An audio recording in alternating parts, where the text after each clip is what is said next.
Andrew Costa's out of a job. The former police commissioner stepped down as head of the Social Investment Agency after a scathing IPCA report found serious failures under his watch. Costa says his resignation was, quote, acceptance of full responsibility for the shortcomings identified in the review.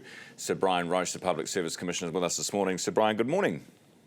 Good morning. You said there was no collusion of officers going on here, which is quite different to the picture that was being painted by others, including the Commissioner himself, on this program in the last couple of weeks. Why that change of heart or change of language? No change of heart. I'm just really repeating what came out of the IPCA report. I mean, everyone's got their own views on this. They've been expressed very publicly. My view on Andy is very much in the context of him being the Chief Executive of the Social Investment Agency, where he did a very good job. So why does he have to quit? Because he's unable to complete the work that I require of him, because to be successful in the public sector, you need to actually have the confidence and trust of a wide range of people, including myself, and that was going to be very challenged. So he took the decision he took. Your trust was eroded by his oversight of... Is he a bad guy? My experience of Andy gives no cause for concern. I trust him, I respect him, I've learnt a lot from him. He is basically a very good person who unfortunately is going to be held accountable and has stepped up to the plate for the performance on his watch at the New Zealand Police. You say that this is unfortunate that he's having to fall on his sword here, basically. Why is it unfortunate? It's unfortunate at a personal level because he's given 40 years of service to the New Zealand public, and this is a very hard thing to accept. But this is absolutely the right thing to do. I expect, and I think the public expect, high levels of accountability for non-performance, and this is a very good example of somebody stepping up with the courage to say, I was wrong, I should have done better, and I'm now going to take the consequences. That is a great example. So you don't think when he failed to tell the, when McSkimming was going for that job and the affair and that whole situation wasn't as expressed in a forthright manner, let's put it that way, there was nothing malicious about that, there was nothing sneaky about that, that was just an oversight of some kind, like it slipped his mind or something? I don't think Andy is a malicious person. That's not been my experience, but I do think there have been systems failures. That's a very good example of it. He has a view on it. I do. It wasn't central to where I was going in terms of a process.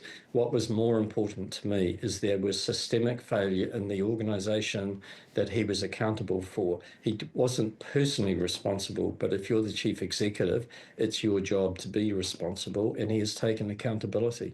All right, fair enough. Who's going to run the investment agency now?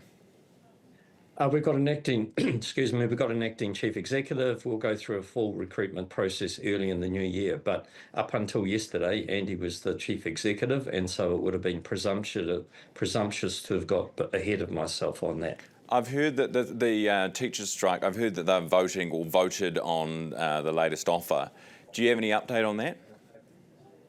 I'm not allowed to speak too widely on that, but it is out for a vote at the moment. We hope to be able to tell you in the next week or so. It has been a lot of work since the National Day of Action. I think we're heading in the right direction, but it remains to be seen. Yeah, I've heard that the teachers have been advised, as opposed to normally they might be advised to not do something, they've been advised it's basically an open question. So you're getting good signals. I remain optimistic, but it's in the hands of others. We've put our best foot forward. We've done, I think, a very, very good job.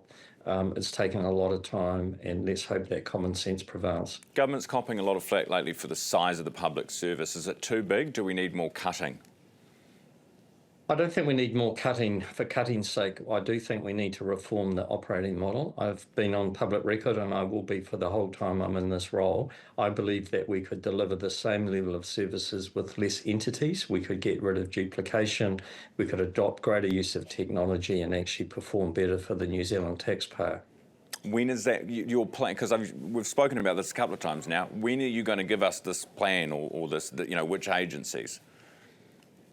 We don't have an exact plan about which agencies, because we will have to do that based on actually what the market is needing. But there is a lot of work going on. Ultimately, this is a decision for ministers to make. I don't have the decision rights, but if it was my business, I know what I would be doing. Yet when will you give them the advice on what they can do? They've got the advice, is going through a process. But I mean, just to manage expectations, this is not going to be an overnight change. This is a 3 to 5 year, very big program. It's 40 years of hardwired, view of the public sector, very siloed. We need to take a much stronger system view. Appreciate your time this morning, Sir Brian Roche, the Public Services Boss.